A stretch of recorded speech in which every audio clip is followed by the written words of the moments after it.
Bismillahirrahmanirrahim. Alhamdulillahirabbil alamin. Nahmaduhu wa nasta'inuhu wa nastaghfiruh. Wa na'udzu billahi min shururi anfusina wa min sayyiati a'malina. May yahdihillahu fala mudhillalah wa may yudlilhu fala hadiyalah.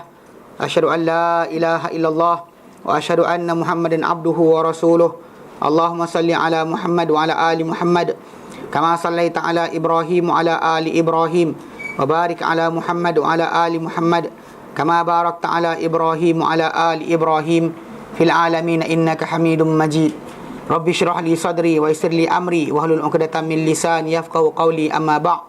Alhamdulillah, kita bersyukur kepada Allah kerana dapat lagi bersama untuk kita meneruskan kelas pengajian kita berkenaan tafsir, dan kita alhamdulillah dalam surah Al-Baqarah dan sedang bincangkan ayat 255. Dah sampai juzuk ketiga dah Dah habiskan 2 juzuk dah. Surah Al-Baqarah masuk dalam juzuk yang ketiga. Dan dah masuk pada 255 ayat kursi, ayatul kursi. Ini kerana Allah Ta'ala mengingatkan balik umat Islam setelah mana datang sebelum ni dengan panjang lebarnya arahan dan juga tunjuk ajar Allah Ta'ala untuk kebaikan hidup manusia tersebut. Datang kisosnya, diatnya, bukan masalah wasiat, masalah puasa, masalah tajuk berkenaan dengan jihad, masalah haji, dan juga masalah perkahwinan, masalah cerai berai ataupun masalah perpisahan pernikahan, nafkah. Benda tu dipincang panjang lebar. Lepas tu Allah Ta'ala retract balik kepada tajuk tentang dirinya. Allah Ta'ala datangkan dengan ayatul kursi setelah mana Allah Ta'ala bincangkan tentang para rasul alaihi wassalam. Akhir juzuk yang kedua itu berakhir dengan wa innaka laminal mursalin, engkau hai Muhammad benar-benar di kalangan para rasul. Dan bila Allah Ta'ala berikan itu, dan Allah Ta'ala mulakan juzuk yang ketiga dengan tilkar rusul. Dia kita bincang dalam tajuk tilkar rusul itu minhum man kalama Allah. Bila Allah Ta'ala nyatakan di antara rasul itu ada yang bercakap-cakap dengan Allah Ta'ala. Allah Ta'ala lebihkan sebagian mereka atas sebagian lain. Pelebihan yang Allah Ta'ala letakkan bukan kita, bukan preference kita, preference Allah Ta'ala. Jadi Allah Ta'ala lebihkan mereka satu sama lain. Mana ada benda yang dia ni buat banyak, ada benda yang ni buat sikit. Ada benda yang Nabi tadi tunjukkan mukjizat dia diterangkan. Ada benda yang Nabi tadi diberi hujah saja, bukannya mukjizat yang fizikal.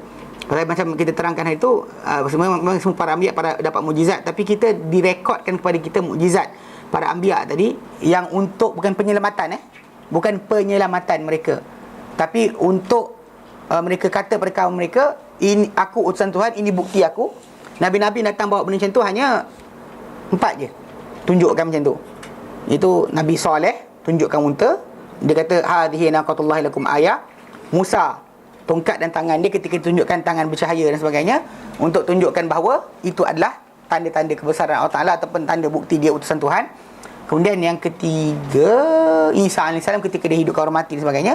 Yang keempat Muhammad SAW, bila bagi dia buat mukjizat juga, dia kata Al-Quran yang bukti dia. Yang lain-lain kita macam Ibrahim AS tak boleh makan api lepas kaum dia dah bakar dia. Lepas itu dia keluar dari api, dia jalan terus tinggal kaum dia, dan dia tak patah balik dah. Maksudnya itu penyelamatan Allah Ta'ala. Nuh AS Allah Ta'ala suruh bina kapal selepas mana kaum dia tak akan beriman dah. Allah Ta'ala sebut dalam surah Hud, innahu la yu'mina min qaumika illa man qad aman. Sebab tidak akan beriman di kaum kau hai Nuh kecuali siapa yang telah beriman. Mana lepas tu Allah Ta'ala suruh dia bina kapal. Bukan maksudnya, jadi mukjizat-mukjizatan yang mereka tunjukkan tadi, ada separuh para anbiya tadi tak diceritakan dengan detail. Bahkan mungkin ada para nabi tadi datang pasal dekatnya zaman dia dengan Nuh. Contoh macam Nabi Hud contohnya. Hud dia kata ingatlah, kenanglah pada kaum Nuh dahulu. Kamu tak ingat ke Nuh dulu apa jadi? Dia relate pada yang terdekat saja. Madai untuk menzahirkan tentang kebesaran ataupun keagungan Allah Ta'ala, atau besarnya kemuliaan Allah Ta'ala supaya kaum dia beringat. Faham tak? Dengan sebab itu kita kata kelebihan para anbiya tadi dan berdasar pada kaum dia punya kefahaman. Dan dalam perbincangan hari itu dia ada sebut Ibn Katsir ada sebut bahawa nabi-nabi berkata-kata dengan Allah Ta'ala ada 3 disebut yang diikut dalil iaitu Nabi Muhammad SAW ketika malam Isra Mi'raj, Musa Allah Ta'ala sendiri katakan, dan tentang Adam yang ada dalam hadis Nabi nyatakan. Ini kita bincangkan masalah perbualan dalam syurga. Para malaikat perbual dengan Allah Ta'ala, iblis pun Allah Ta'ala tanya pada dia direct. Tapi ketika di dunia ni, maksud dia yang mungkin kat situ yang pembahasan yang dibincangkan. Baik, hari tu bila kita sebut masuk ayatul kursi, kita bincangkan sikit berkenaan kelebihan ayatul kursi. Dan masih lagi bincang tentang kelebihan ayatul kursi masih lagi kelebihan ayatul kursi. Dan kita ada sebut itu sedikit hadis daripada Ubay bin Ka'ab yang diriwayatkan Imam Ahmad berkenaan dengan tajuk bagaimana dia terganggu dengan gangguan jin yang mengganggu, mengacau ataupun mengambil makanan simpanan dia di kebun dia. Dia simpan tamar dekat situ, jin tu datang curi. Cuma dia tak macam badang lah. Kalau cerita badang kan, tangkap jin tersebut makan muntah jadi kuat.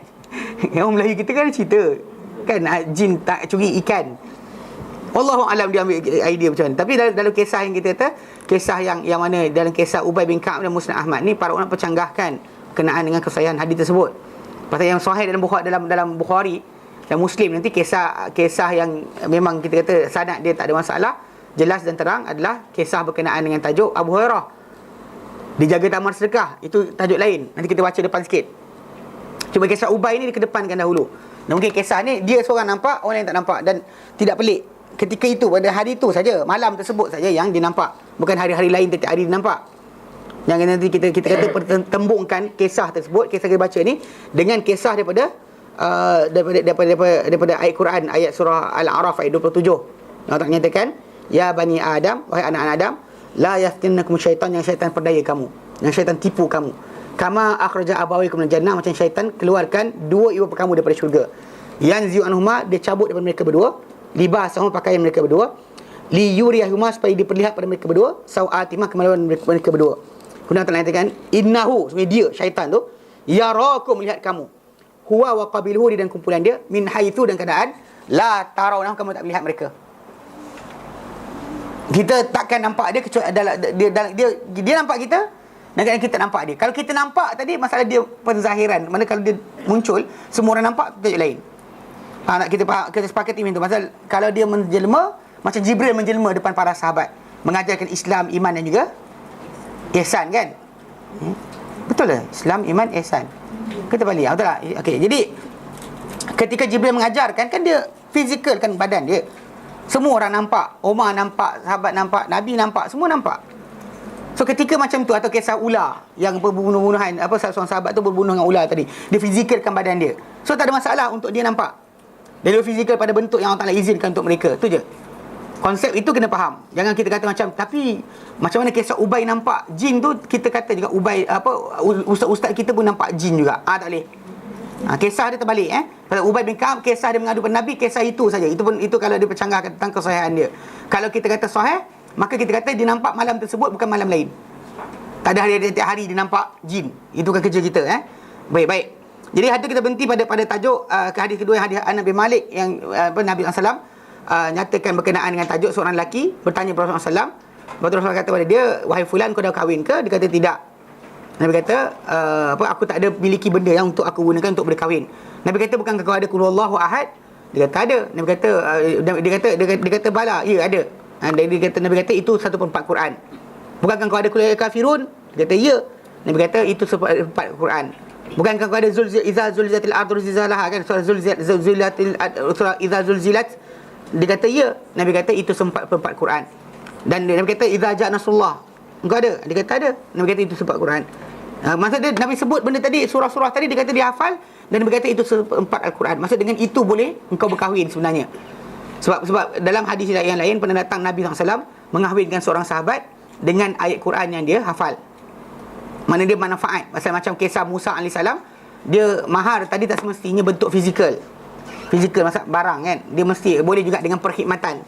Macam kisah Musa AS, dia bekerja dengan bapa mentua dia selama 8 tahun untuk menjadi mahar perkahwinan dia. Dalam kisah surah Qasas. Macam tu bila pernah datang dalam hadis Nabi SAW, seorang lelaki dengan para sahabat, bila seorang wanita datang jumpa Rasulullah, dia kata, ya Rasulullah, aku serah diri aku pada engkau.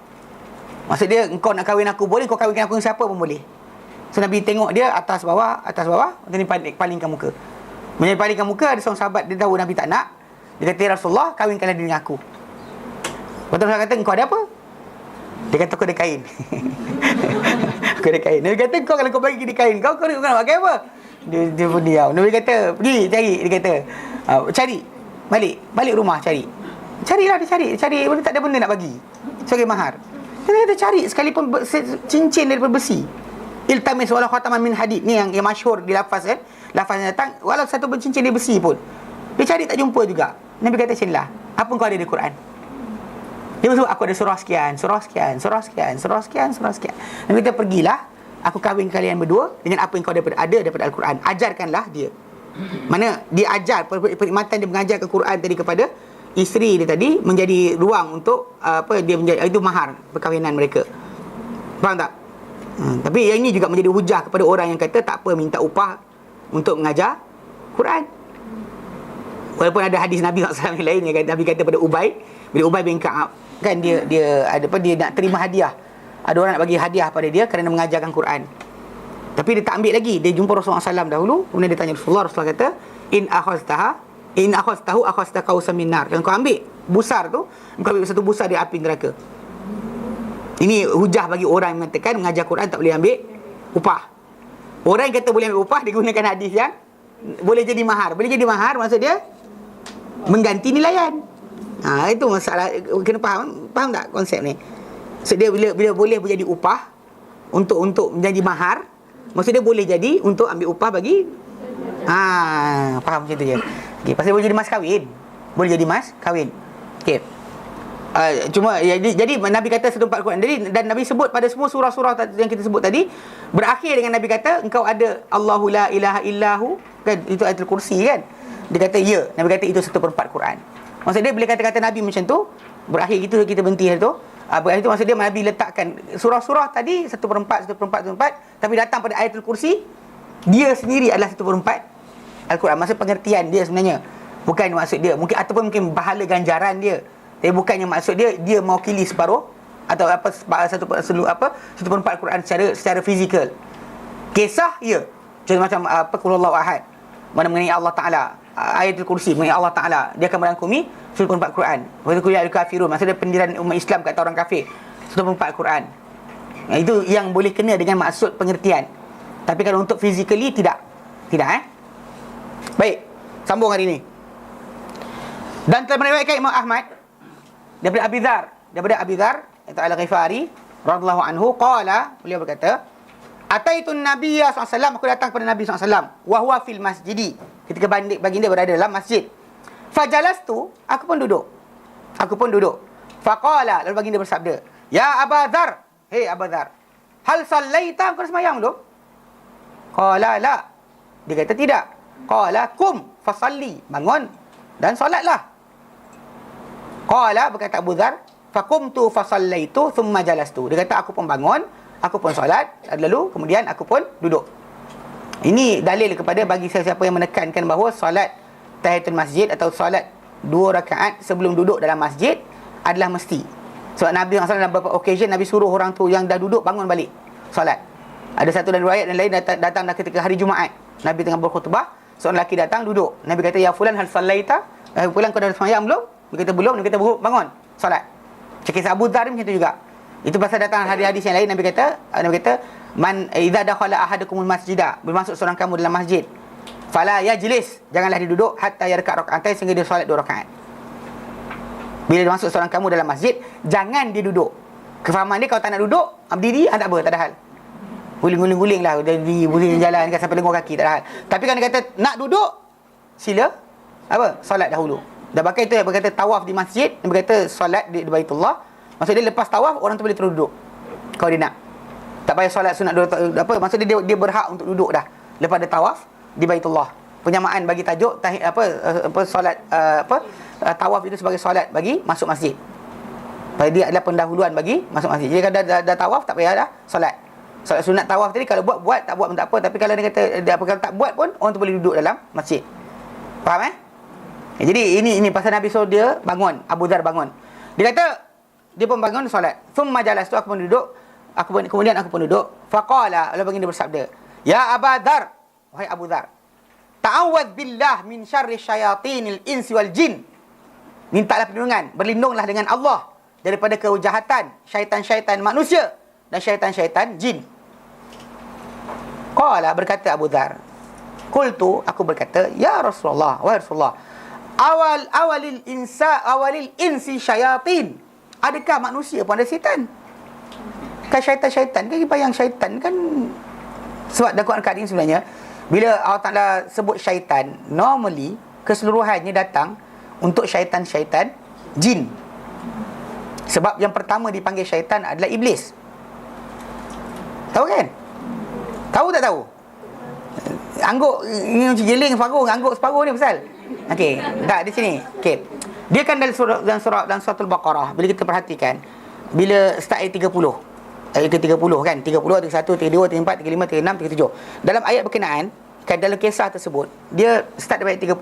Allah Taala nyatakan, wa id qala rabbuka lil malaikati inni ja'ilun fil ardi khalifah. Ingatlah kita berkata Tuhanmu kepada para malaikat, aku nak menjadikan di muka bumi ni khalifah, pengganti. Qalu, para malaikat berkata, ataj'alu fiha may yusrif fiha wa yasfiku dima. Engkau nak menjadikan padanya orang-orang atau mereka-mereka yang akan menumpahkan darah, membuat kerosakan dan menumpahkan darah. Wa nahnu, sedangkan kami, walhal kami, nusabbihu bihamdika, bertasbih mujimu, wa nuqaddis, mentakdiskan kepada engkau, kepadamu. Mana kami takdiskan kau, kenapa kau nak buat yang lain? Cukup kami ni sebagai, kalau kau suruh takbir, kami suruh kami takbir. Allah Ta'ala kata, qala inni a'lamu ma la ta'lamun. Aku tahu apa kamu tak tahu. Okay, dalam ayat ni yang ada karakter dia adalah Allah, para malaikat. Betul? Yang Allah Ta'ala nyatakan, wa 'allama Adam al-asma'. Allah Ta'ala ajarkan Adam nama-nama. Kullaha, semua sekali. Thumma aradahum 'alal malaikah. Allah Ta'ala pamerkan, bentangkan ia pada para malaikat. Faqala, Allah Ta'ala kata, ambi'uni, beritahu aku, bi asma'i haula in kuntum shadiqin. Beritahu aku nama benda-benda ni kalau kamu semua benar. Kamu cakap itu kan? Sekarang buktikan. Lepas tu, qalu subhanaka la ilma lana. Mereka berkata, maha suci engkau ya Allah, tiada ilmu bagi kami illa ma 'allamtana, kecuali apa kau ajar pada kami. Innaka antal alimul hakim, kau maha mengetahui lagi maha bijaksana. Kemudian Allah kata kepada Adam, qala ya Adamu ambihum bi asma'ihim. Wahai Adam, beritahu mereka tentang nama-nama mereka, benda-benda berkenaan. Falamma ambahum bi asma'ihim, bila Adam beritahu saja mereka tentang nama-nama benda tersebut, qala, Allah berkata, zahir saja ilmu Adam, Allah kata, alam aqul lakum, bukankah aku kata pada kalian, inni a'lamu ghaibas samawati wal ard, aku tahu perkara gaib langit dan juga bumi, wa a'lamu, dan aku tahu ma tubduna, apa kalian zahirkan, wa ma kuntum taktun, apa kamu sembunyikan. Okey, dalam ayat ni dah masuk ada kisah siapa? Adam. So Allah, para malaikat, Adam. Settle Kemudian Allah nyatakan, wa qulna aw id qulna lil malaikati isjudu li adama fasajadu illa iblis. Muncullah karakter yang keempat, aba wastakbara wa kana minal kafirin. Okey, ayat seterusnya, wa qulna, dan kami kata, ya Adam uskun anta wa zawjuka, engkau dan isteri engkau, wa kula minha ragadan hasil, makan daripada syurga tadi sekali kamu, wala taqraba hadhihi syajarata, yang kamu dekati satu pokok ini, fatakuna minadh zalimin, kamu akan jadikan orang yang zalim. Kemudian Allah, mana habis ayat ni dah 5 karakter tahu. Allah, para malaikat, Adam, iblis, isteri Adam. Tiba-tiba ayat berikutnya Allah katakan, fa'azallahuma syaitan, maka telah mengincirkan mereka siapa? Syaitan. Nampak tak? Tadi tak wujud, tiba-tiba keluar. Yang ada tadi Allah, para malaikat, Adam, iblis, isteri Adam. Lepas tu kemudian syaitan. Datang mana karakter ni? Ini yang kenapa kita kata syaitan itu sebenarnya bukannya nama, dia sifat. Yang pertama digelar syaitan oleh Allah Ta'ala adalah iblis. Siapa perangai macam dia lepas tu adalah syaitan jugalah. Maka dalam surah Al-A'raf, panjang sikit kan kisah perbualan tadi, Allah Ta'ala dah kata pada Adam, syaitan adalah musuh kamu. Tapi sebenarnya kita perbualan sebelum tu Allah Ta'ala kata apa? Ya iblis. Ya iblis. Allah Ta'ala segera panggil dia, ya iblis, iblis. Dan nama iblis tu iblis. Terus saya cari nama lain, nama asal ini asal itu, pelik kita kan, suka sangat Israiliyat. Pasal Allah Ta'ala panggil dia iblis. Dalam Quran dipanggil dia iblis. Dia seekor jin je. Yang sebab itu bila kita kata dalam konteks ini, memang difahami bahawa dialah syaitan yang pertama. Dan dalam Quran Karim Allah Ta'ala nyatakan, fasta'idz billahi minasyaitonir rajim dan sebagainya, minta perlindungan Allah Ta'ala daripada syaitan direjam. Difahami syaitan itu adalah yang jin, bukan manusia. Jadi sebab itu Abu Dzar Al-Ghifari bertanya, dia kata, ya Rasulullah, adakah untuk manusia pun ada syaitan-syaitan? Mana kata-kata dia sebagai rasa pelik tu betul. Sebab bagi dia faham bahawa syaitan ni adalah, macam Quran sering sebut, adalah jin. Pasal bila Allah Ta'ala nyatakan surah An-Nahl ayat yang ke-100, Allah Ta'ala nyatakan, fa idza qara'tal Qur'an fasta'idz billahi minasyaitonir rajim. Bila kalian nak baca Quran, maka minta perlindungan Allah Ta'ala daripada syaitan yang direjam. Maksud dia yang tu confirm benda tu tak balik kecuali kepada syaitan jin, ke syaitan manusia. Dan reference yang satu yang datang macam penjelasan hadis Nabi ni,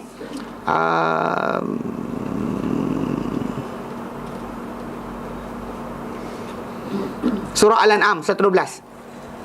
Al-An'am 112. Yang mana Allah Ta'ala nyatakan, wa kadzalika, dan demikianlah, ja'alna, kami jadikan, likulli nabiyyin, untuk setiap nabi, aduwan, musuh, syayatinal insi wal jin, syaitan-syaitan manusia dan juga jin. Yuhi ba'dhum ila ba'din zukhrufal qaul, yang mewahyukan, mengilhamkan sebahagian mereka kepada sebahagian yang lain hiasan kata-kata. Mana kata pelik-pelik kita dengar kan, orang musyrik sebut, tiba-tiba ada orientalis zaman sekarang sebut. Maksudnya dia macam mengilhamkan. Syaitan dipindahkan daripada orang ni, bawa pada orang kafir berikutnya. Lepas tu daripada orang sini, pindah pula orang sini. Dia akan pindahkan. Jadi Allah Ta'ala nyatakan macam tu, memang ada syaitan jin, syaitan manusia. Bukan jin saja, syaitan manusia, syaitan manusia. Syaitan jin, syaitan jin. Cuma bila syaitan manusia ni, kita tidak disuruh jumpa je, a'udzubillah minasyaitonirrajim. Kan nampak orang kafir je, a'udzubillah minasyaitonirrajim. Tak boleh. Tak, walaupun dia orang munafik sekalipun yang sebagai, atau contoh macam dalam Quran Karim, kan ayat ke-13 Allah Ta'ala nyatakan tentang orang-orang munafik. Allah Ta'ala kata, wa idza laqul ladina amanu, bila mereka bertemu orang beriman, qalu, mereka berkata, amanna, kami beriman. Wa idza khalau ila syayatini, bila orang munafik ni bersendirian dengan syaitan-syaitan mereka. Bukan maksud dalam bela setan. Kan ada pun sebab puji setan, bukan. Siapa syaitan dimaksudkan? Kita buka dalam tafsir, ahli tafsir kata, yang dimaksudkan syaitan tu adalah orang Yahudi keliling Madinah. Konsultan mereka. Yang bila orang munafik tadi jumpa, qalu inna ma'akum. Dia kata dengan syaitan-syaitan tadi, itu orang Yahudi tadi, inna ma'akum, kami bersama kamu. Ku bersamamu. Aku bersamamu. Kan? Dia kata aku bersama, kami bersama kamu. Innama, dengan Muhammad tadi, innama nahnu mustahzi'un, kami hanya olok-olok saja. Faham tak? Jadi konsep ini, syaitan itu bukannya syaitan betul, manusia yang mengajak orang, yang mewaswaskan orang, yang mengajak orang untuk benda yang haram, ada sebagainya, adalah syaitan. Dan bahkan cuma dalam Quran Karim kita lihat Allah Ta'ala suruh kita berlindung dengan syaitan ni. Dia datang contoh dalam surah dalam surah contoh dia jadi panjang pula ayat kursi ni punya tafsir. Saya nak cepat je, ikut saya nak cepat. Okey. Yalah, supaya apa, kita sentuh semua aspek Pasal nanti kan orang kita dibaca pula pada orang kafir, Allahu la ilaha illa huwal hayyul qayyum. Kan tengok televisyen, tengok cerita Hindustan, betul Allahu la ilaha illa huwal qayyum. Kau buka juga suruh. Kan? Nampak orang tu buat gitu-gitu nari kan. Ini syaitan ni satat Allahu la ilaha illa huwal qayyum. Kan itu salah kan. Sebab dia bukan macam tu cara dia. Pasal ayat kursi yang kita nak bincang, syaitan kena faham syaitan betul. Mana satu syaitan? Okey. Tengok dalam ayat ke-200 surah Al-A'raf, Allah Ta'ala nyatakan, supaya kita faham. Bila saya kata kebanyakan bila datang ayat suruh minta perlindungan syaitan daripada syaitan, okey, dia sebenarnya tumpukan kepada tajuk ayat apa, Al-A'raf. Okey, A'raf ayat 200 sekejap. A'raf 200 okey. Ayat 200. Tapi kena baca satu ayat 99 tu.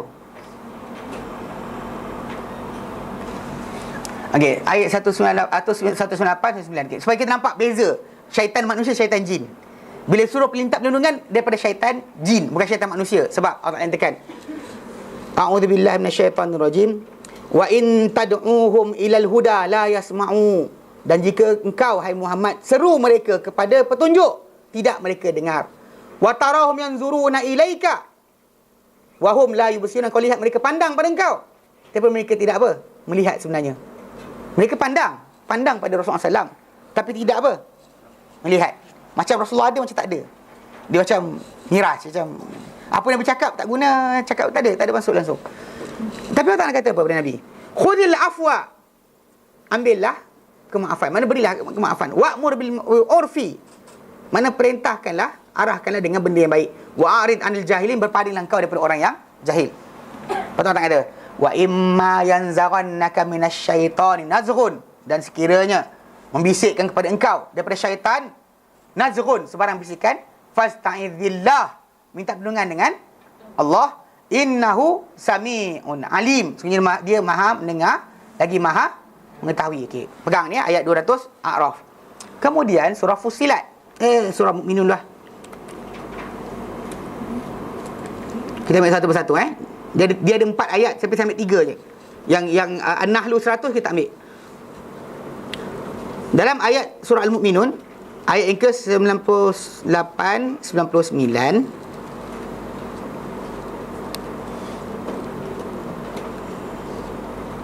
98, 99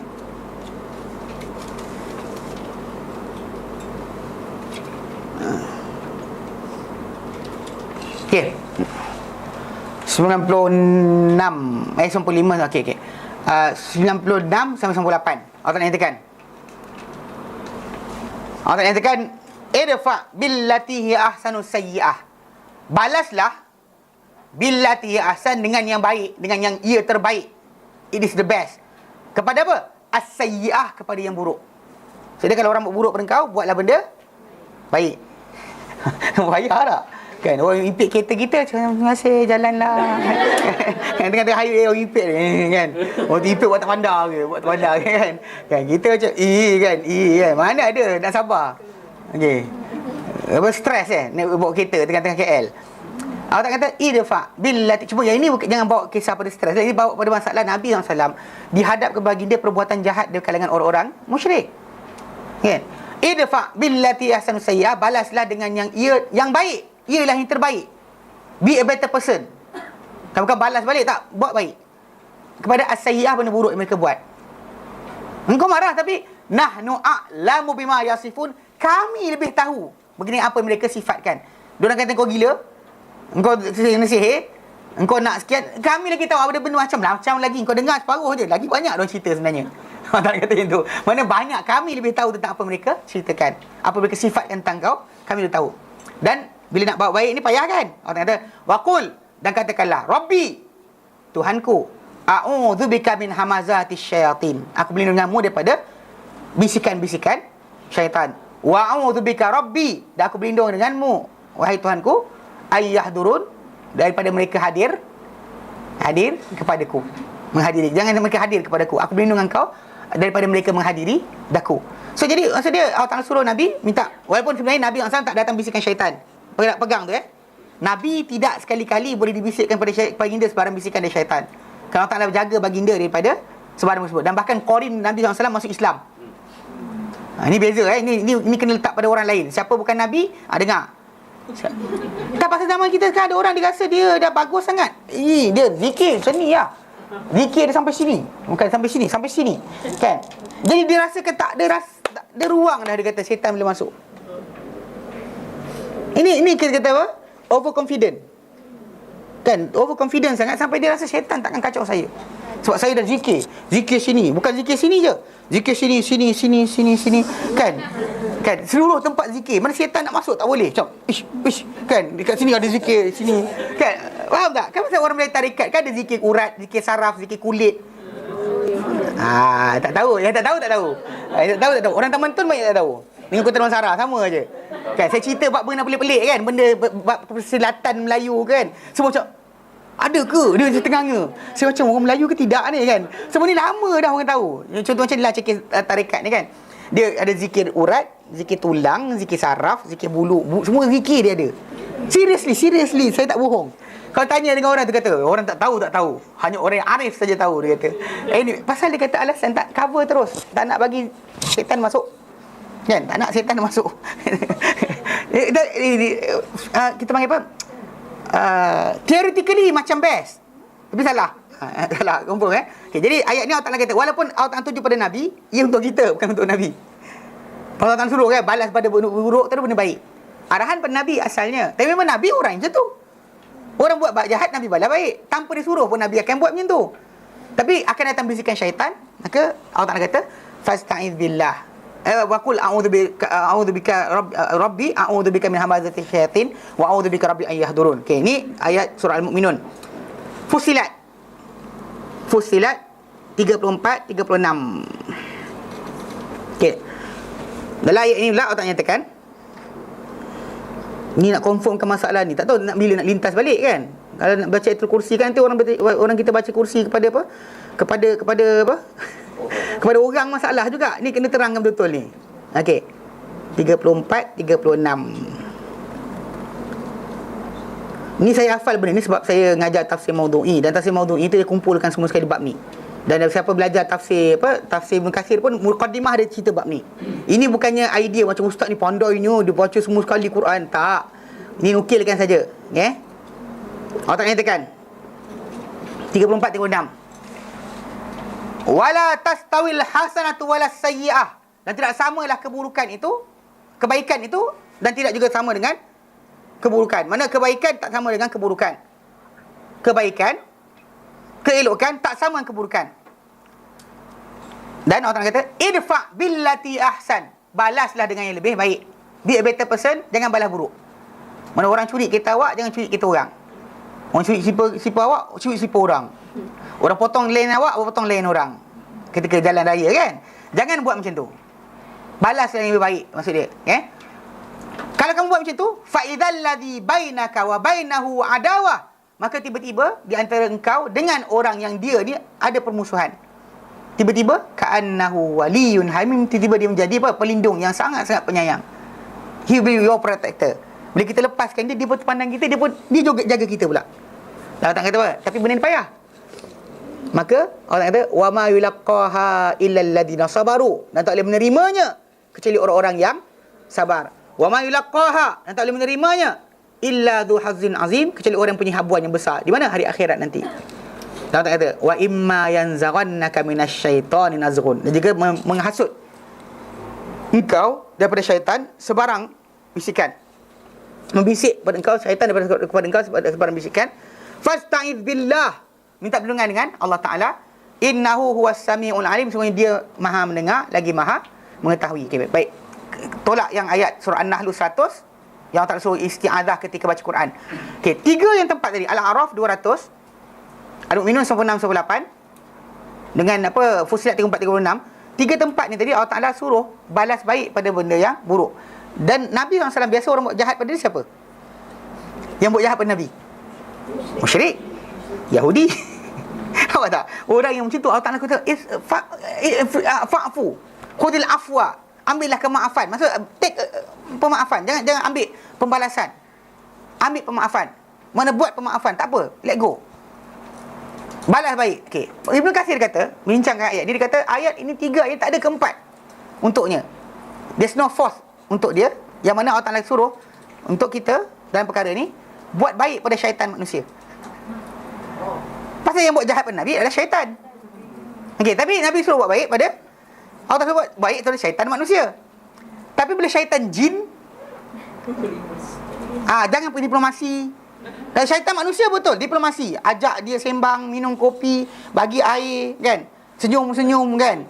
Bagi dia jalan dulu. Jalan dulu, tak apa. Tak apa, jalan dulu, tak apa. Tak apa, you dah jalan dulu, tak apa. Kan? Bagi. Jalan dulu, bagi dia buat dulu, tak ada hal. Buat baik, jalan dengan baik. Ini bukan masalah berpura, arahan Allah Ta'ala. If you do it something like this, kata sebab Allah Ta'ala perintahkan. Bahkan ini pegangan sepatut ada pada setiap Muslim. Setiap kali mana dia buat baik pada orang kafir, kenapa Allah Ta'ala perintahkan? Jangan kerana supaya mereka masuk. Jangan supaya menunjukkan Islam tu baik. Kita kena tunjukkan Islam baik. Islam ke agama menunjuk? Bukan agama riak, tahu? Agama riak. Kita kena tunjukkan Islam. Tak pernah diajar macam tu. Buat kenapa? Allah Ta'ala perintahkan. Dan ayat ni cukup dah. Kita panggil apa? Dalil ataupun pegangan bagi seorang mukmin untuk buat baik pada semua orang, tak kira Muslim atau kafir. Maka kepada orang kafir yang jahat atau munafik sekalipun, dia buat baik juga. Sekalipun orang, pasal Nabi SAW nak balas berkali-kali, macam Abdullah bin Ubay Ibn Salul, dia berapa kali-kali dah dia buat benda, para sahabat tawarkan diri untuk bunuh. Anak dia sendiri tawarkan untuk bunuh. Anak dia sendiri kata, ya Rasulullah, lepaskan aku, biar aku bunuh bapak aku. Aku tak nak nanti kalau pasal aku tak ada siapa kaum aku tahu lebih baik pada bapak dia sendiri kecuali aku. Aku bimbang kalau kau hantar sesiapa lain, nanti aku nampak pembunuh bapak aku tepi jalan, aku dah jadi marah, aku bunuh dia. Nanti aku bunuh seorang mukmin di atas sebab orang kafir. Dia cakap yang tu direct dengan Nabi SAW. Tapi Nabi buat apa? Kita layan dengan baik. Lepaskan. Maka bila dia kata tak bila setiap kali kita keluar benda-benda dia cakap, dia tak mengaku. Nabi tak pressure dia. Tak ada kata tunggu, tak ada. Nabi macam tak apa, tak mengaku sudah. Let go. Lepaskan. Bahkan Nabi SAW punya pemaaf sampaikan peringkat Nabi nak doakan supaya keampunan bagi dia selepas dia ditanam. Dia mati Abdullah bin Ubay, Nabi nak doakan, Allah Ta'ala sekat. Allah Ta'ala halang baginda daripada mendoakan Abdullah bin Ubay. Dalam surah Taubah Allah tak sebut sekali, surah Munafikun Allah tak sebut sekali. Mana dia kata Allah Ta'ala tekan kan, tak boleh. Kalau aku minta ampun untuk dia 70 kali pun takkan aku ampunkan. Bukan maksud dia 100 kali aku akan ampunkan. Maksud dia banyak kali mana pun kau minta takkan diampunkan. Allah sebut dalam surah Munafiqun, istaghfirlahu la tastaghfir lahum. Minta ampun untuk mereka atau kau tak minta ampun untuk mereka. Allah takkan ampunkan mereka. Takkan Allah ampunkan mereka. Tu beza. Jadi Nabi layan dengan baik. Walaupun dia perangai tak senonoh, kan, syaitan manusia tadi panggil, tetap Nabi layan dengan baik. Ini berat lah kan? Berat. Tapi itulah kita punya titik tolak dia. Bukan sebab nak menunjukkan Islam tu baik. Anda jangan buat satu benda kerana nak menunjuk Islam bukan agama riak. Bahkan sampai saya ingat dulu ketika kes apa? Mati apa kapal Sing mati kan. Ada orang kata macam dia tanya, dia kata janganlah burukkan dia sebagainya. Kata pahala pula. Dan Quran Karim Allah nyatakan innal ladzina kafaru wa matu wa hum kufar kan. Orang yang kafir mati dalam keadaan kafir. Ulaika alaihim la'natullah wal malaikah wan nasi ajma'in. Kata mereka ni laknat Allah Taala, para malaikat dan juga manusia seluruhnya. Mati kafir tak cakap apa. Kita jangan macam tapi janganlah kita tunjukkan Islam macam tu. Nanti kan orang bukan Islam lari. Lah pula kita bukan agama menunjuk. Islam bukan agama riak. Kita layan baik dengan dia pada limit dia. Kalau orang tu non muslim mungkin akan keluar provoke atau tanya. Kenapa? Jadi dia ni banyak tolong orang, takkan masuk neraka juga. Kita nak jawab tak nak? Nak jawab tak nak? Kan takut nak jawab. Pasal kadang ada manusia kata apa? Yang dia berfahaman, kalau dah baik kat dunia ni, tak kira agama apa saja Tuhan akan terima. Tuhan akan terima. Tak kira agama apa. Pasal orang yang paling baik pada manusia itulah Tuhan paling sayang. Dia kata, tak kira pegangan dia apa. Sedangkan kita dalam Islam ada letakkan base pada tersebut, ada asas. Tak benarkan kita untuk terima benda tersebut. Jadi sampai saya bertekak dengan ada orang. Ada orang tu kan dia bertekak. Dia tak tahu saya ustaz lah. Tapi dia lawan. Saya letak Al-Quran, hadis. Al-Quran hadis. Dia terdiam. Sebenarnya tadi bukan masalah kita nak menunjuk Islam bukan agama untuk showing off. Bukan agama berpura-pura. Macam bila kita buat baik tadi, kenapa? Asas kita arahan Allah Ta'ala. 3 ayat tadi cukup dah untuk menjadi asas pada kita buat baik. Pada non-Muslim, pada orang jahat mana sekalipun kita berlapang dada, lepaskan, maafkan. Bukan kita tak mampu balas balik. Sebab apa? Maafkan. Sebab apa? Allah Ta'ala suruh maafkan. Kalau syaitan datang kacau kan, fasta'iz billah. Syaitan manusia buat diplomasi. Syaitan jin, jangan sekali-kali. Jangan bagi dia makan sembelih lembu depan masjid. Kenapa? Nanti dia makan darah ni tadi, kita kacau lah kita semayang. Saya dah buat ni, dah panggil bomoh mana kan. Tok bomoh cuba tanya syaitan-syaitan ni, boleh tak jangan kacau kita semayang? Tak ada pula perbualan macam tu. Atau bagi ustaz yang pandai nampak jin kan. Jangan bagi orang kacau satu masjid ni, jangan terganggu dengan sebarang bayangan. Ustaz ni pandai berdialog dengan jin kan. Suruh dia cakap dengan jin tu. Wahai jin kampung ini, jangan kacau orang semayang. Korang nak apa? Ayam golek kami masak. Janganlah macam tu. Mana ada? Tak ada. Pasal dalam konteks ini anda try pakai kekuatan, pakai ini, pakai itu, pakai sekian, takkan ada. Minum air Zam-Zam pun dimasuk juga, tahu tak? Zam-Zam ni 30 juzuk punya, takkan dimasuk lagi. Dimasuk juga. Faham tak? Pasal ini yang Allah Ta'ala beri kelebihan ke atas jin tadi. Syaitan jin tadi boleh hasut. Tapi syaitan jin ni tadi, dia hanya boleh terhenti dari mengganggu kita bila Allah Ta'ala suruh stop. Bukan sebab kita punya capability. Kenapa Tuhan boleh mengelakkan daripada gangguan syaitan? Saya bertapa dekat Gua Hira dulu. Contohnya kan, saya duduk kat Gua Hira 3-4 malam. Saya tidur di situ. Dan saya tulis di dinding Gua Hira, I was here. Gila betul orang ni. Tak senonoh tu perangai. Tak tahu mazhab mana. Kan ada bersepah tak jadi tu. Kalau dia tulis I love Abu Minah pun mungkin ada kot. Wallahu alam. Jadi tangan gatal, I was here. Dia ingatkan benda tu ada kebaikan, kau sampai ke syurga agaknya. Perangai tak tukar dan tak buat effort untuk membaiki diri, tiba-tiba nakkan supaya keselamatan ada. Macam mana? Ni konsep yang salah kita masyarakat kita ni. Pasal benda tadi, pasal banyak orang try tau, macam meditasi. Nak lawan syaitan. Tak boleh. Tak boleh. Pasal Allah Ta'ala kata fasta'iz billah. Ini kita kata pernah berlaku salah seorang tabi'in nak ajar anak murid dia. Ini saya tak ingat dia Waqid bin Jarrah kata yang lain. Dia kata apa? Dia kata pada anak murid dia nak ajar macam mana jauhi dia syaitan. Syaitan jin. Ke syaitan manusia, syaitan jin. Dia kata dia nak bagi anak murid dia faham kan. Dia kata kalau sekiranya kau lintas satu kawasan ada kambing gembala, kemudian ada anjing gembala, dia segah kau buat apa? Dia kata aku lawan. Kau tak lari? Aku ambil batu. Kau tak lari? Ambil kayu. Kau tak lari? Kan kalau kita anjing degil kan, anjing ni ada yang degil, dia tak lari tau. Sergah balik, dia sergah balik. Sergah balik kan. Okey, maksud dia kalau macam tu, setiap kali kau buat apa dia tak lari. Kau nak apa? Anak murid dia sebut, guru dia kata kalau tak lari. Dia kata kalau macam ni, dia kata kau lawan sendiri. Takkan selesai, dia kata. Sampai bila takkan selesai? Bukan kalau baik kalau kau pergi jumpa siapa? Tuan dia. Cakap dengan tuan dia, tuan, cik, ni anjing cik ni sekian. So, tuan dia cakap, anjing tu dengar. Yang itu Allah nak zahirkan kepada kita berkenaan dengan syaitan ini takkan lari kecuali dengan apa? Arahan Allah Ta'ala. Dengan sebab itu anda disuruh supaya a'udzubillahi minasyaitanirrajim. Faham tak? Itu maksud syaitan jin yang kita maksudkan, bukan syaitan manusia. Seorang kita ni masalah, dia kata syaitan manusia ni, syaitan manusia, jangan baca lah. Nampak syaitan, Allahullah, kan pergi ke pasar raya, nampak perempuan pakai skirt tepi kereta. Kan dia jual kereta letak perempuan. Saya tak faham kenapa. Untuk apa perempuan tu? Kat kereta tu kalau elok-elok lah perempuan tak senonoh ke duduk perempuan pakai tudung tak apa kan, pakai jubah. Kan? Duduk tepi kereta tu. Kereta cantik encik, kereta cantik kan. Kenapa letak perempuan sekali sebelah tu? Ni teknik syaitan. Tak menarik orang dengan benda tu. Kenapa? Tak ada alasan. Skirt pendek nak lintang orang nak tengok kereta kena perempuan. Kan? Buntang mata. Perempuan bini pun tarik lelaki. Jangan pergi. Tak payah pergi. Nak pergi kita pergi showroom. Tak payah perempuan ni ada pun tak apa dia kata. Kan? Pasal masalah. So konsep dia pasal kalau lintas tepi tu baca amoi yang baca pasal dia Allahu la ilaha illa huwal qayyum. Jangan baca. Tak guna. Kan? Dia syaitan manusia yang mengajak manusia kejahatan kan. Jangan baca kursi pada dia. Yang isti'adzah Allah Taala daripada dia. Tapi syaitan jin ya. Sebab dalam Quran Karim syaitan jin tu yang a'udzubillah isti'adzah tadi lebih menumpukan kepada syaitan jin. Dan ayat kursi yang kita nak baca sekarang ni pun tajuk dia adalah syaitan jin. So differentiate Jangan samakan, jangan buat sekaligus. Okey. Jadi bila Abu Dzar Al-Ghifari dia kata bila Nabi kata pada dia tentang dia kata berlindung minta perlindungan dengan Allah Taala daripada kejahatan syaitan-syaitan manusia dan jin. Beliau berkata, "Ya Rasulullah, awil insi syayatin, adakah manusia ni ada syaitan? Adakah syaitan manusia wujud?" Qala, Nabi kata, "Na'am." Qala, "Na'am." Nabi kata, "Ya." Kemudian soalan kedua berikutnya dia soalan lainlah. Qultu, aku kata, "Ya Rasulullah." Dia kata apa? "Ya Rasulullah, as-salah." Solat tu, mana apa dia?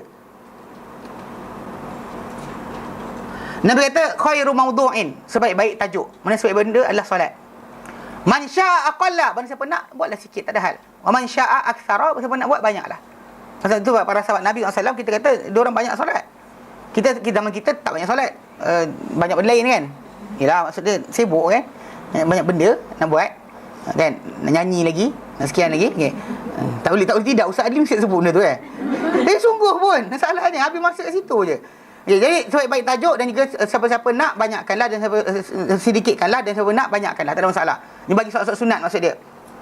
Qala, berkata lagi Abu Dzar, "Qultu ya Rasulullah, as-saum." Puasa. Macam mana puasa macam mana?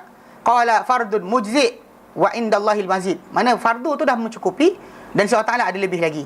Jadi kalau waktu puasa bulan Ramadan saja pun dah madai. Puasa lain tu kelebihan. Kalau ada tak buat pun tak apa. Jadi dia tanya Rasulullah SAW, pasal Rasulullah SAW buka tajuk, dia pun start tanya satu persatu. Solat macam mana, puasa macam mana. Okay? Jadi dia kata puasa fardun mujzi'. Yang fardu tu mencukupi. Wa indallahil mazid, Allah Taala ada yang lebih tambahan lagi. Maka memang kita kata puasa bulan Ramadan tadi memang dah cukupi. Kalau bulan lain tu puasa sehari pun dah cukup dah sebenarnya. Kalau boleh puasa 3 hari cukup. Bagus. Kalau boleh puasa selang sehari, bagus. Puasa Isnin Khamis, bagus. Tapi kan kata orang tu boleh puasa sehari saja pun okey. Pasal Nabi SAW pernah suruh pada seorang sahabat dan sunan Abu Daud, Nabi tegur dia dan Nabi kata puasa bulan Sabar, kemudian sehari pada setiap bulan. Puasa bulan Sabar tu bulan Ramadan dan pada sehari setiap bulan. Bila dia kata tambahkan untukku, Nabi kata dan 2 hari. Mana bulan Ramadan dan 2 hari pada tiap bulan lain. Dia kata, "Rasulullah, aku mampu lebih." Dia kata 3 hari dan 3 hari. Maksud dia kita kata benda tu memadai sebenarnya, memadai. Nabi sendiri puasa mungkin lebih banyak dari itu. Pasal para sahabat Nabi SAW menyatakan puasa Nabi sendiri bila tanya kepada isteri Nabi, dia kata kan Rasulullah SAW yasumu berpuasa banyak. Hatta naqul annahu la yuftiru, sampai kami kata Nabi tak berbuka langsung. Wa yuftiru, Nabi banyak berbuka. Hatta naqul annahu la yasum, sampai kami kata Nabi tak puasa bulan ni. Banyak puasa, banyak buka. Sampai kan macam tu keadaan para sahabat bertemu Rasulullah SAW. Okey. Kemudian dia kata, "Qultu ya Rasulullah, fas-sadaqah." Sedekah pula. Sedekah pula macam mana? Qala adhaf mudha'afah. Gandaan akan diganda-gandakan lagi. Mana kalau bagi sikit sampai sana kan dia banyak. Di sini ini mungkin ganda 10, mungkin sampai 700 boleh ganda-gandakan. Qultu ya Rasulullah, aku kata ya Rasulullah, fa ayyuha afdal? Maka manakah di antaranya yang paling afdal? Qala baginda kata, juhdun min muqil, mana kerahan yang penat, susah daripada seorang yang sedikit dia punya rezeki. Rezeki sedikit dia keluarkan juga, walaupun tak ada keluarkan juga. Ataupun sirrin ila fakir, sedekah secara rahsia pada orang yang miskin. Itu yang hebat. Yang bagusnya adalah payah sukar, iaitu dikeluarkan juga walaupun dia sukar, ataupun dia berikan sedekah dalam keadaan rahsia, tak ada siapa tahu, kepada orang yang fakir. Masuk envelope, masuk hantar sebagainya. Hantar ke kan, bagi je tanpa tunjukkan muka pun tak apa kalau boleh. Bagi untuk orang lain pesan pun tak apa. Masuk ke account bank, cari account bank dia apa kan, buat kan siasat apa benda account bank, masuk ke dalam account bank pun tak apa. Itu cara yang terbaik Nabi kata. Itu yang paling besar. Yang pertama tu yang juhdun mukil tu, maksud dia orang tu bersedekah walaupun dia susah, ataupun dalam keadaan dia apa kan, kita bila Nabi kata ayat surah azam, antasaddaqa wa antas sahihun syahih, kamu bersedekah dalam keadaan kamu sihat, kedekut. Sihat dan kedekut. Kalau sakit confirm dah habis duit bagi orang. Kan sakit kena apa, kanser grade berapa tahap 5 ke? Ya teruk sangat lah, dia 4 je. Teruk sangat. Kan teruk sangat kan bila orang tu kan datang kan, cik jam ni okey ke? Ambil lah kan. Cik kereta kat luar tu, ambil lah kan. Pasal dia tak ada harapan nak pakai dah, dia kata ambil lah. Tu apa kata sahih syahih, kedekut. Tarjul ghina, kamu harap kamu jadi kaya. Wa takhshal faqra, dia kamu bimbang kamu jadi miskin. Bimbang miskin. Ketika itulah sedekah paling tinggi. Macam tu Nabi kata dalam ni, juhdun min muqil, usaha kerahan daripada seorang yang sedikit rezeki dia. Rezeki dia banyak sikit je, RM10 sehari contohnya, dia boleh bagi RM2 kena bagi juga, kena sedekah juga. Ada sebahagian orang tu memang nak sedekah, duit tak ada pun sedekah juga walau sedikit. Itu besar. Dalam dia kata yang keluar kedekut ada juga, bukan keluar kedekut. Dia berkira tau. Dia kata, I tak keluarkan sedekah kecuali bulan Ramadan pasal gandaan banyak. Sedangkan gandaan banyak tu bukan macam tu. Kau faham tak? Dia berkira sangat. Dan sampai Ramadan entah tidak sampai, tak tahu. Kan? Dia kadang-kadang over confident, masalah over confident. Okey, juhdun mukil au sirrun ila fakirin. Qultu, berkata lagi Abu Dzar, ya Rasulullah, ayyul anbiya'i kana awwal? Nabi manakah yang mula-mula sekali? Ini nanti ada relate dengan tajuk yang apa, ayat yang awal apa, tilkar rusul tu, minhum man kalam Allah tu kan, mereka berkata-kata dengan Allah Taala. Ini tajuk dia yang dikatakan bahawa Adam dahulu berkata-kata dengan Allah Taala juga. Ayyul anbiya'i kana awal? Nabi manakah yang pertama? Qala, Nabi berkata Adam. Ya Rasulullah, nabiyun kana? Ya Rasulullah, dia kata nabi ke dia dahulu? Nabikah dia dahulu? Qala na'am. Nabi kata ya, nabiyun wa mukallimun, nabi yang berkata-kata, itu dengan Allah Taala. Mana dia kata, mungkin sebahagian ulama kata berkata-kata sebab dalam syurga Allah Taala tanya dia dan bagi arahan pada direct. Setelah turun ke dunia, dia kata, para ulama kata tidak lagi bercakap macam tu.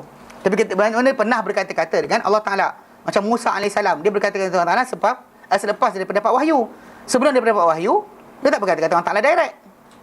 Faham tak? Jadi Adam pernah berkata dengan Allah Taala, tapi turun ke bumi, malaikat bawa. Jadi ada para ulama kata macam tu. Lepas tu dia kata, qultu, berkata Abu Dzar lagi, ya Rasulullah, kam al-mursalun? Berapa ramaikah al-mursalun, golongan yang diutuskan? Para rasul tu berapa ramai?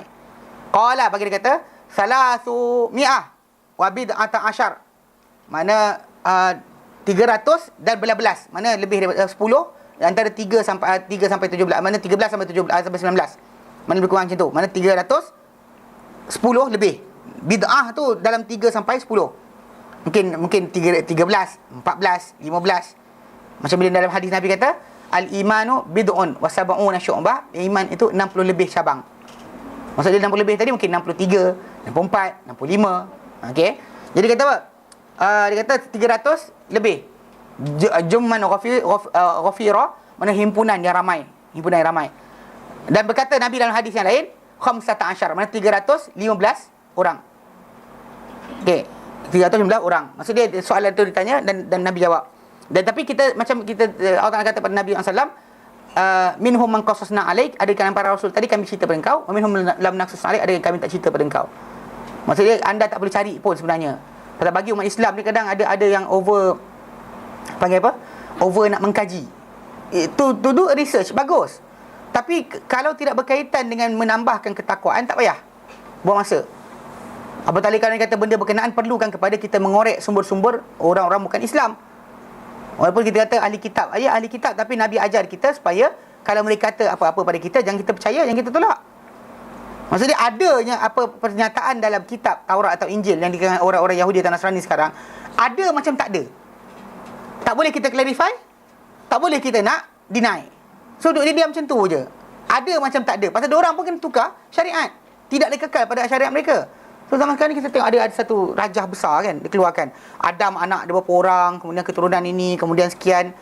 Banyak benda lah. Sibuk bincang tentang perkara tersebut, lupa tentang tanggungjawab kita kepada Allah Ta'ala. Yang tak ada tanggung pada kita bukan itu. Tahu keturunan. Macam orang tu kata, kita ni keturunan Ibrahim. Orang Melayu keturunan Ibrahim. Sebab daripada bini Ibrahim nama Keturah. Tak tahu dengan cerita ni ini cerita, cerita ni datang daripada orang-orang yang ustaz yang kata Nabi Adam turun guna jerai tu. Okay. Dia ada tajuk ini jugalah, sambungan. Ni sambungan. To be continue.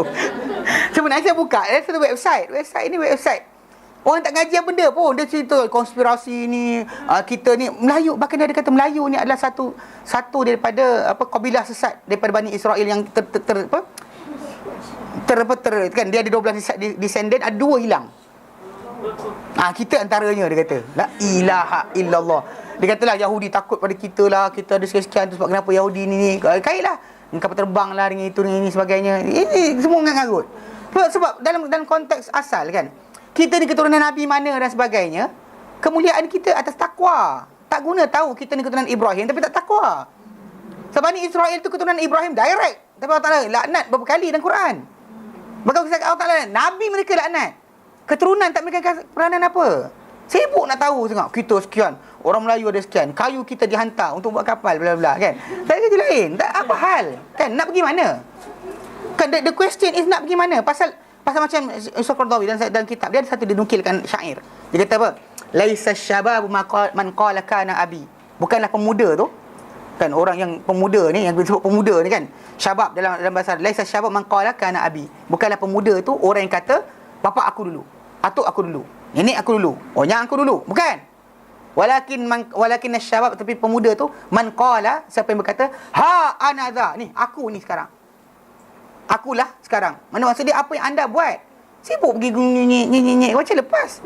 Kan kalau kita keturunan siapa sekalipun ni, para anbiya, takkan lepas kita hanya setakat dengan apa? Keturunan. Sibukkan benda tu. Kenapa? Kadang-kadang Quran tak hafal pun sibuk benda tu. Hadis tak baca. Kan? Nyanyi tak, hadis tak nak baca. Lepas tu sibuk benda tu. Tak pasal ni kita kata konsep yang kena faham betul. Memang para anbiya tu ramai. Tapi jangan sebut macam derajah. Saya tak suka kalau ada orang tu ambil, dia letakkan dari Quran, sumber Quran. Lepas tu kemudian kitab suci, Bible dan sebagainya. Dia letakkan isu keturunan Adam sekian. Janganlah kan, stop. Saya tak beri faedah kat situ. Sebab kenapa Allah Ta'ala kadang-kadang sembunyikan atau sorokkan atau bagi lupa tentang satu-satu maklumat tu, tadi ada sebab.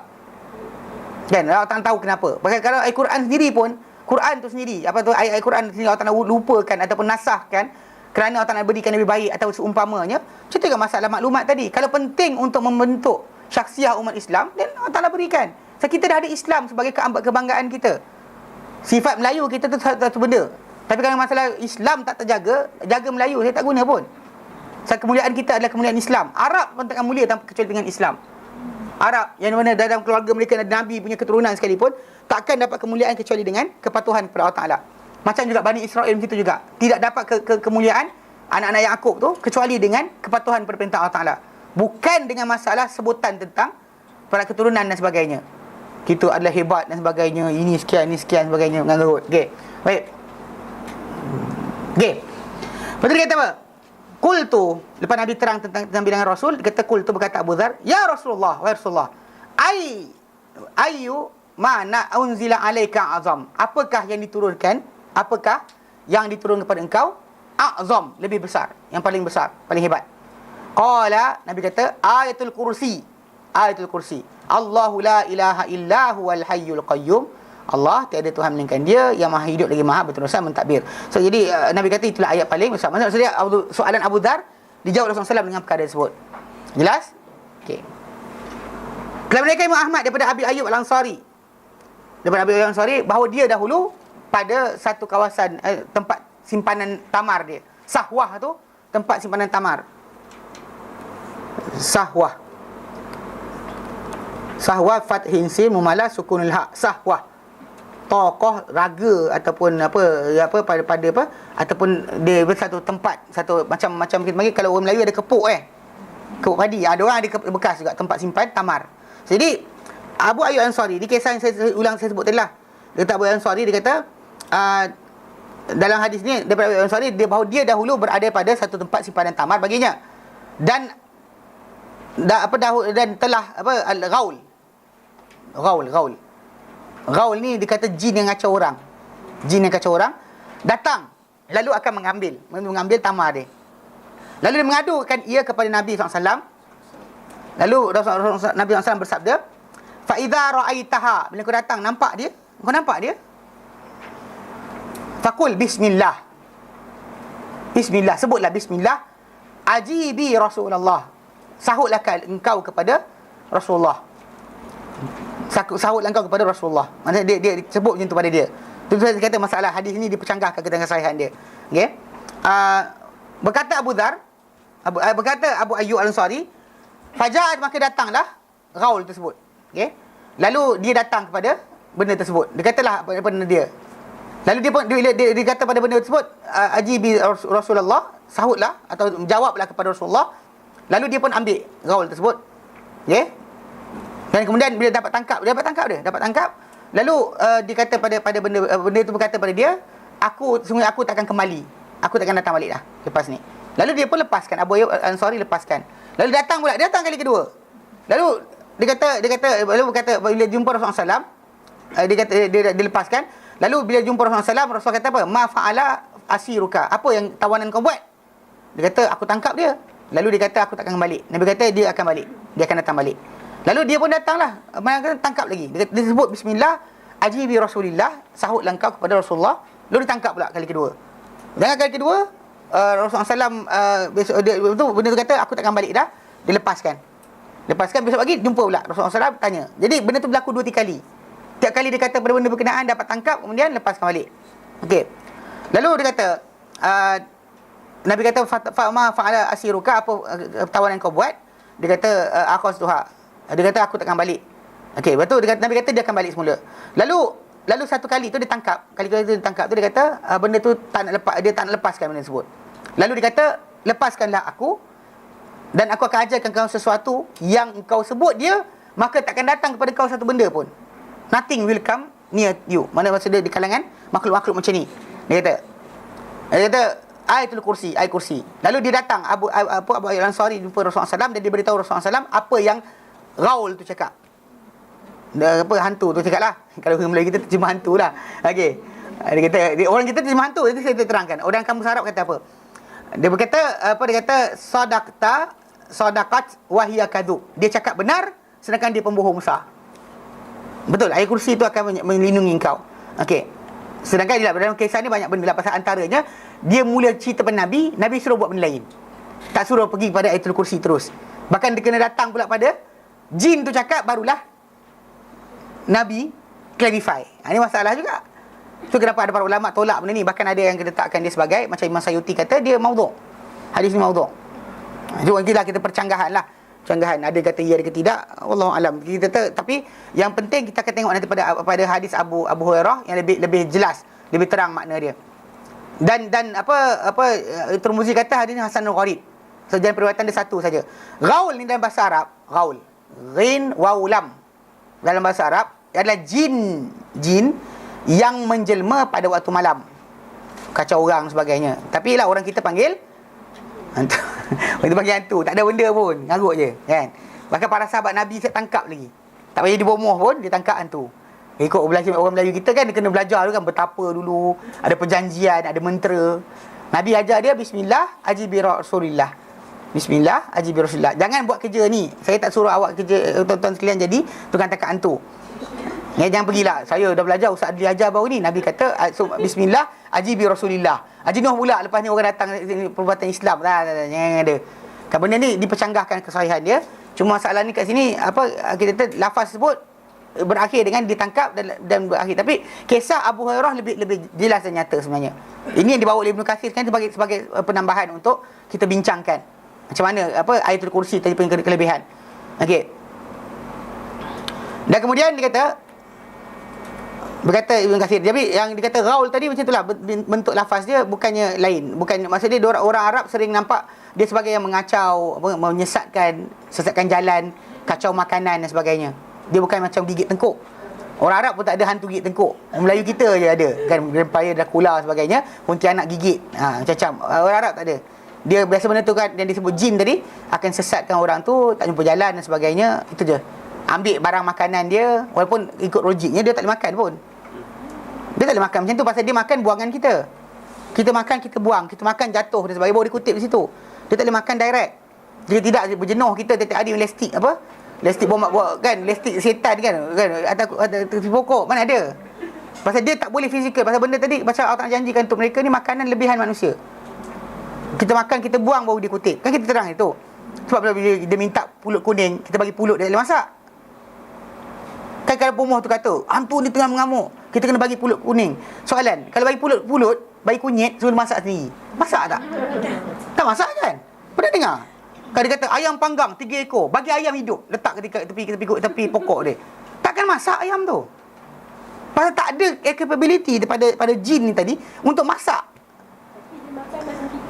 Dia makan lepasan daripada kita buang. Daripada situ akan timbul makanan lain atau tumbuhkan pada tulang yang kita buang. Tu Nabi tak benarkan kita boleh sinjak dengan tulang. Kan dia ada bekalan makanan saudara kita terkena jin.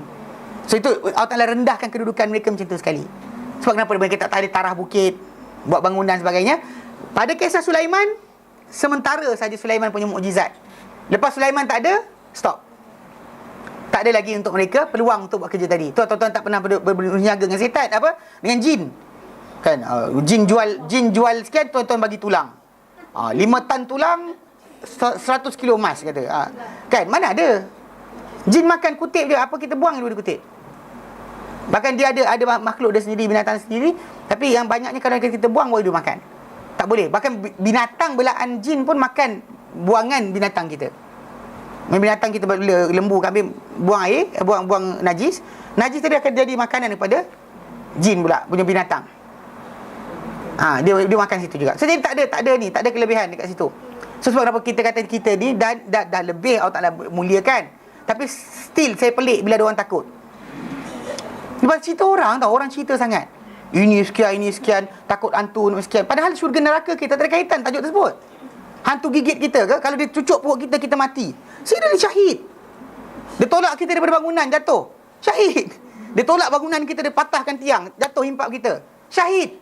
Dia nyalakan api, bakar, kita terbakar, syahid. Apa lagi? Beranak, dia sedut darah kita, mati beranak, syahid. Seriously, syahid. Kan mati tenggelam, kita naik bot kan, terbalikkan bot kita, mati, syahid. Helikopter, para ulama letakkan dia sebagai runtuhan, jatuh runtuhan. Mana mereka kena himpak dengan bangunan, macam accident kan, macam tu juga. Accident, bukan terbakar je, accident macam kena langgar benda kan sebagainya, macam kena himpak. So benda tu ada konsisten dengan itu. Pasal setengah para ulama menyatakan seksa sangat kematian orang tersebut sampaikan Allah Ta'ala hapuskan semua dosa dia. Bukanlah jangan minta mati macam tu. Okey, macam kena kanser, kena sebagainya, penyakit dalam badan perut, kena wabak penyakit, kan syahid. Kalau lah benda tu punca syaitan, ni masalah dia. Kalau syaitan lah punca dia, kan bodohnya dia, menyebabkan orang mati syahid. Kalau saya di kapten setan, saya lempang anak buah saya. Kau cari kan, tahu dah benda tu menyebabkan dia masuk syurga. Kau buat apa? Kau tak tahu ke kita kerja untuk masukkan dia neraka? Faham tak? Kerja kita masukkan dia neraka, pasal kau pergi masukkan syurga. Kalau saya jadi kapten setan, na'udzubillah, saya bukan kapten setan. Pasal dia, faham tak? Saya cekik anak buah saya. Lain kau punya KPI lain kau buat. Faham tak? Yang orang kita tak faham dah KPI. Syaitan ajak kita masuk neraka, tapi tiba-tiba kita still masih lagi kan concerning macam apa hal? Macam tikus lintas, anggap tikus je. Tikus lintas taklah melompat macam tak nak masuk rumah, ada tikus kan? Ada. Saya ada orang tu.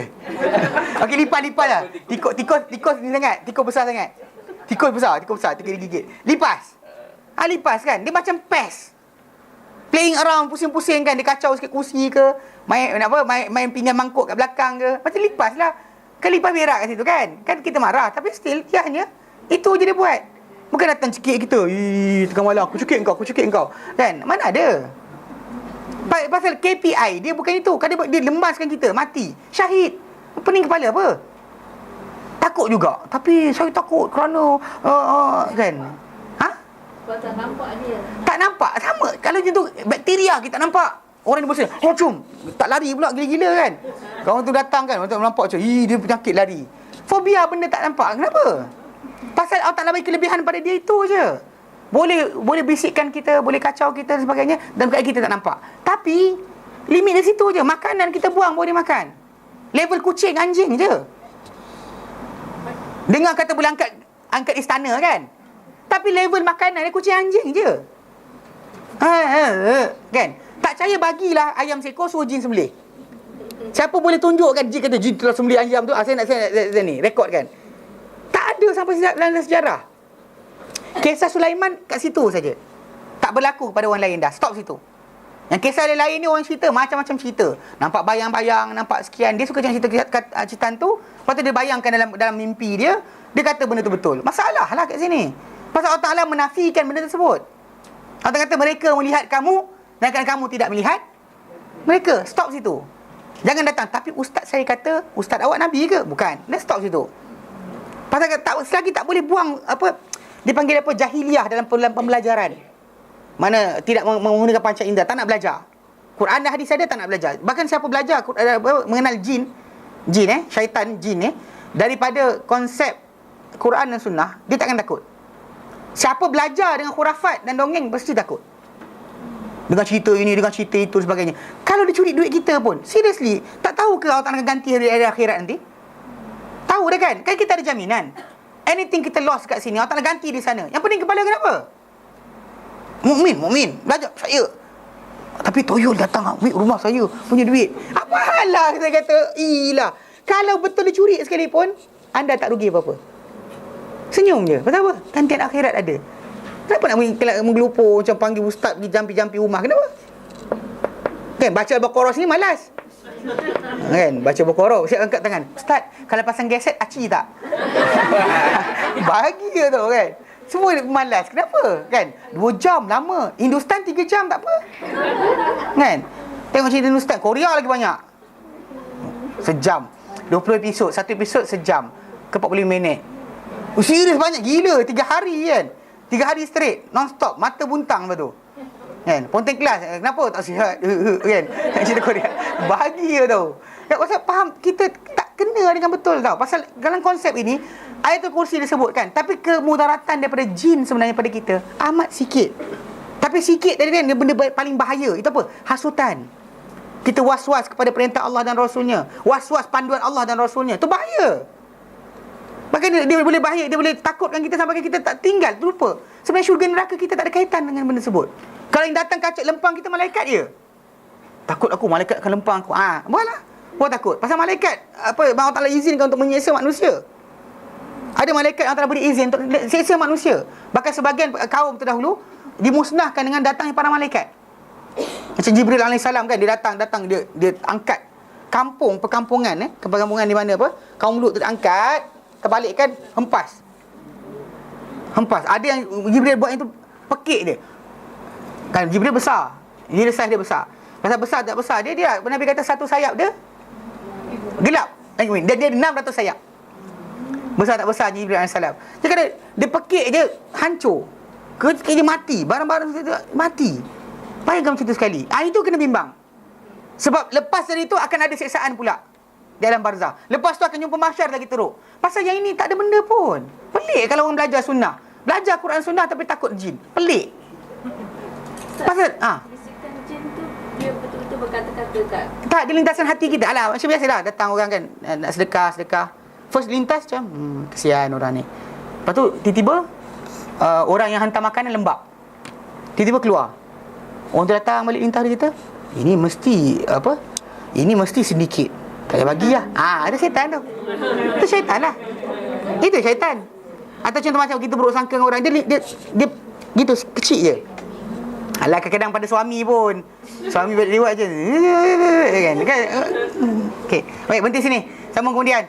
Wallahu a'lam. Sallallahu ala sayyidina Muhammad. Alhamdulillahirabbil alamin. Subhanallah anta astaghfiruka wa atubu ilaik. Assalamualaikum warahmatullahi wabarakatuh.